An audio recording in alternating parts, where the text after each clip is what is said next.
कहेंगे 1020 हो गया ना हो।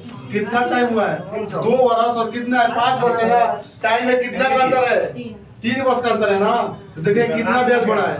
तो 120 में 720 घटेगा हो तो कितना ब्याज बढ़ गया? 300। यानी कि 3 वर्ष में कितना हो गया ब्याज आपके पास? 3 वर्ष में ब्याज इतना बड़ा होगा। तो 1 साल में कितना होगा?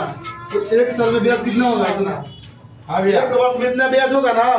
तो ये वैसा काम करो, या तो 2 साल का ब्याज निकाल लो या 5 साल का निकाल लो, कोई दिक्कत नहीं है। अगर 1 साल का ब्याज कितना 100 रुपया है ना, तो दो वर्ष कितना होगा? अरे 1 साल का ब्याज 100 रुपया, तो 2 साल का कितना होगा? तो कहेंगे सर 200 का ब्याज होगा। ये आपके पास कितना गया? एसआई कितना गया? 200। टाइम कितना लिया भाई? कहेंगे सर ये 2 साल लिया है। अमाउंट कितना हो जा रहा है? 720। ये वाला कितना? 720 हो रहा है। तो प्रिंसिपल वाला कितना होगा? मूलधन कितना होता है? अमाउंट मिले सालाना ब्याज घटाएगा तो क्या आएगा? प्रिंसिपल आएगा। तो 720 रुपये का कमीशन धन है और ब्याज कितना दिए हैं आप? 200। तो मूलधन कितना रहा होगा? तो कहेंगे सर 720 में ले आप 200 घटा दीजिए। 0 2 कितना? 520 रुपये। 520 रुपये का आएगा आपके पास मूलधन आएगा। ये सुनो, जब 1 साल का ब्याज आ गया 500 है, तो 5 साल का ब्याज कितना होगा? तो कहेंगे सर 500 हो जाएगा। कितना? 500 हो जाएगा ना हो।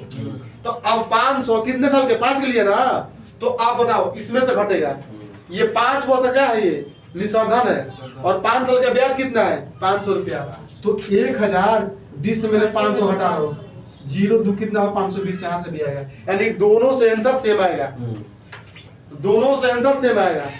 या तब 2 वर्ष से कर लीजिए या 5 वर्ष से कर लीजिए, आंसर सेम आएगा। 2 वर्ष के बाद कितना? 720 रुपये अमाउंट। 5 साल के बाद कितना हुआ? 1020। तो देखेंगे कि जब 5 में 2 घटेगा तो 3 वर्ष में देखेंगे कितना ब्याज बढ़ा हुआ है। तो 3 वर्ष में ब्याज बढ़ा कितना? 300। तो 1 वर्ष में कितना ब्याज होगा? 100 होगा। जब 1 वर्ष का ब्याज 100 तो 2 वर्ष में कितना होगा? तो कहेंगे सर 200। तो 2 वर्ष में ब्याज 200 और 2 वर्ष में निसर्धन कितना हुआ? 720। तो आपका मूलधन कितना था? तो 200 720 में घटा लीजिए, कितना आएगा? 520 आएगा।